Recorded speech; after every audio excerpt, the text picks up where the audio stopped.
Қайырлы таң. Менің атым доктор Шам Кумар. Аполло бас ауруханасында, Ченнаи қаласында ЛОР және бас пен мойын хирургиясы бойынша аға кеңесшімін. Бүгін мен сіздерге өзіме жақын тақырып кохлеарлы имплант туралы айтып бергім келеді. Кохлеарлы имплантты біз кейде бионикалық құлақ деп атаймыз. Бұл есту қабілеті өте ауыр жағдайда, соңғы сатыда қолданылатын құрылғы. Бізде есту қабілеті өте нашарлаған, тіпті сыртқы есту аппараты көмектеспейтін көптеген балалар мен ересектер кездеседі. Осындай қиын жағдайда, әсіресе баланың сөйлеу және тіл дамуына қатты әсер ететін, өміріне айтарлықтай зиян келтіретін кезде, кохлеарлы имплант мұндай науқастың өмірін түбегейлі өзгерте алады.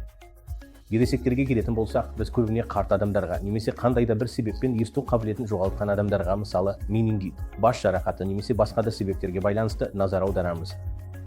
Осында есту қабілетін жоғалтқан кезде, қазіргі таңда көптеген ірі немесе корпоративтік ауруханаларда жаңа туған нәрестелердің есту қабілетін тексеру үшін скрининг жүргізіледі.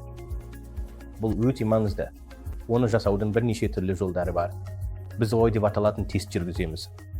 Бері деп аталатын тест те бар. Қай тест жасалса да, алдымен баланың сол тесттен өткен-өтпегенін анықтауымыз керек. Егер бала тесттен өтпесе, онда қайта тексеру жүргізу қажет. Кейде біз назар аударуымыз керек болатын қауіп факторлары болады. Әсіресе шала туылу, салмағы төмен болып туу, туғаннан кейін ұзақ уақыт сары ауру болуы немесе сары ауруға байланысты қан алмастыру жасалса, не жарықпен емдеу немесе фототерапия қолданылса, сондай-ақ бала жаңа туғандар бөлімінде күтім алған болса.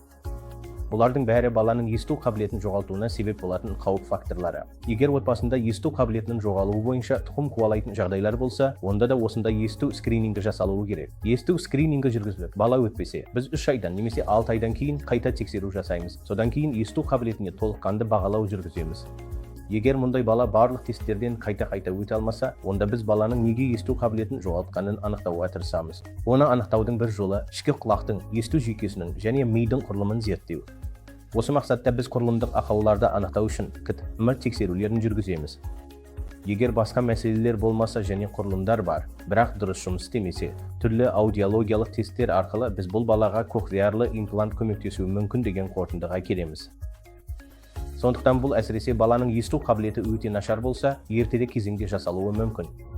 Ересектерде мен айтқандай, осында есту қабілетінің жоғалуын анықтасақ, және оларды оңалтқымыз келсе, оның бір себебі олардың когнитивті қабілеттері төмендемеу үшін, деменция мен басқа да мәселелердің алдын алу үшін.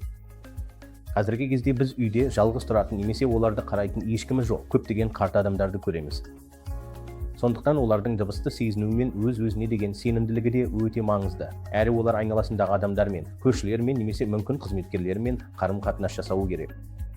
Ол болмаса, олардың қауіпсіздігі де қатерге ұшырауы мүмкін.